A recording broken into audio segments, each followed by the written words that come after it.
Idolo niya si Madonna, kaya naman nang mamatay ang ama at nawala ng panahon sa kanya ang ina at mga kapatid para mapansin, nag-ala Madonna sa porma itong si Mariel.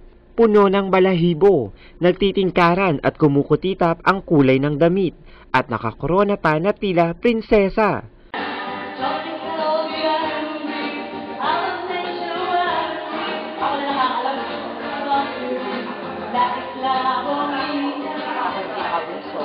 Parang lahat na, di ba? Lahat na attention napunta doon sa eldest. Oo. Tapos nung sobrang rich pa kami noon, pero para sa akin, latak-latak na lang. Oo. Kasi parang nagkukumahog na ang lahat. Tapos sabi, parang wala na, hindi na ako napapansin. Parang ayoko ng ganon. Kaya yun, talagang nag-ano ako, ay hindi, kailangan mapansin ako sa labas. Oo. Ayun, papansin. So, nagtodo ka na. Oo. So, talagang, talagang kulang ka lang sa pansin, gano'n. Oo, siguro yung mga time na yon. Pero ako favorite sa amin eh ngayon. Siguro, syempre, kumikita na. Kaya lang yung favorite, wala na silang choice. Oo. At saka hindi nila akalain na mag-excel ako sa buhay. 8 taon lamang si Mariel nang magsimulang magdamit ng kakaiba. Hanggang sa lumaki, bit-bit pa rin ang pagiging mapaglaro sa pananamit. Kahit nang siya ay tumanda at magkatrabaho, ito na ang naging natural niyang porma.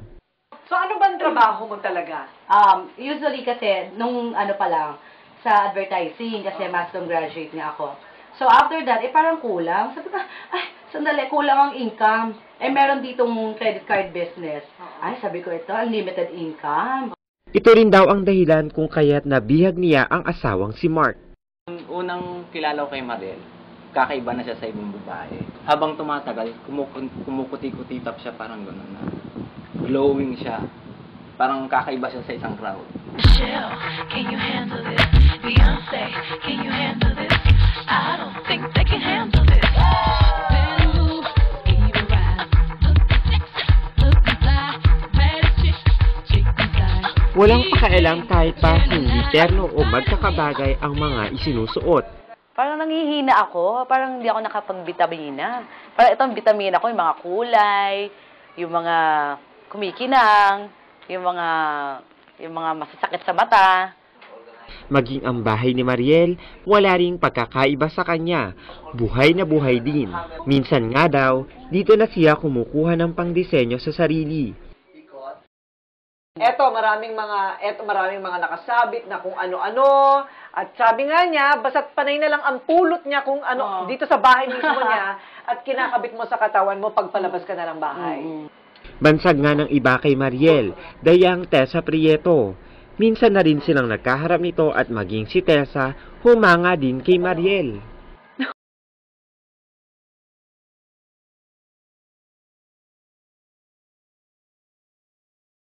So, paano mo na paghahalo ang kredibilidad? Oo. At saka yung Oo suot nga na ganyan. diba? Ang Paano yun? hirap eh. Wala, minsan talagang sabihin nila, napapa-apply ko lang, hindi ko lang alam. Siguro sa aura, na alam nila na, eto wala namang ginawa to eh, ano naman to eh, siguro talagang trabaho lang. So, masaya naman ang mga kliyente At mo. saka pagka medyo hesitant ka sa client, diba? Parang makikita sa aura mo eh. Pagka medyo alam na nagsisinungaling ka or ano, ay, wala, gusto perya lang ito.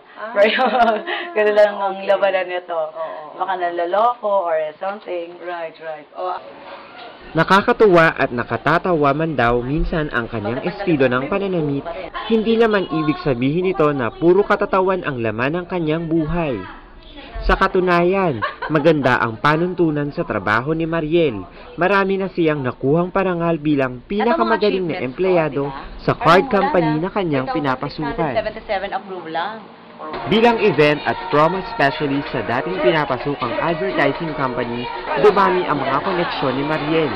Kaya ang mga modelo at talentong kailangan ng racket, kay Mariel lumalapit. Hanggang sa maisipan nilang mag-asawa na magtayo ng sariling talent agency, ang Colors Model International. Kahit hating gabi, umaga na, nagtatrabaho pa yan. Pwede mo siyang dalhin kahit saan, pakiinin mo siya ng fishbowl dyan sa tabi-tabi, o dalhin mo siya sa lahat ng mga sosyalan na 5-star hotel dito sa Manila. Kaya niyang i-adjust ang sarili niya. Ito naman daw ang dahilan kung kaya't nakukuha ni Mariel na paglaruan ang kanyang porma. Buo ang kanyang kumbiyansa sa sarili at naniniwalang walang dapat patunayan sa ibang tao. Gusto ko na makakita ng mga taong masaya. Siyempre, pagka nakikita nila ako, nagiging masaya sila. Malay mo, hindi lang masaya ang nandun sa kanila. Parang nagiging inspirasyon pa ako. Iba yun pagka nakakapagbigay ka ng ngiti sa kanila, dahil siyempre, bright So, nagiging bright ang future nyo. So, inspirasyon pa. Hay nako, matagal ko nang gustong mag-ilusyon na Miss Universe. Hindi lang ako talaga tumangkad, kaya hindi ko inasahan. So, kung sinasabi ni Mariel na pwede kang maging credible kahit na makulay ang buhay mo tulad nito. Okay. Magsusuot na rin ako ng corona. Kasi sa utak ko naman, Reyna ako. Oo, Reyna talaga. Diyos ko, winner talaga. Okay, thank you, Mariel. Maraming salamat. Thank you po. Maganda yung nahahawa ng kaunting kaligayahan, ano? Para pumuti-kutitap din ang ating mga buhay. Thank you very much.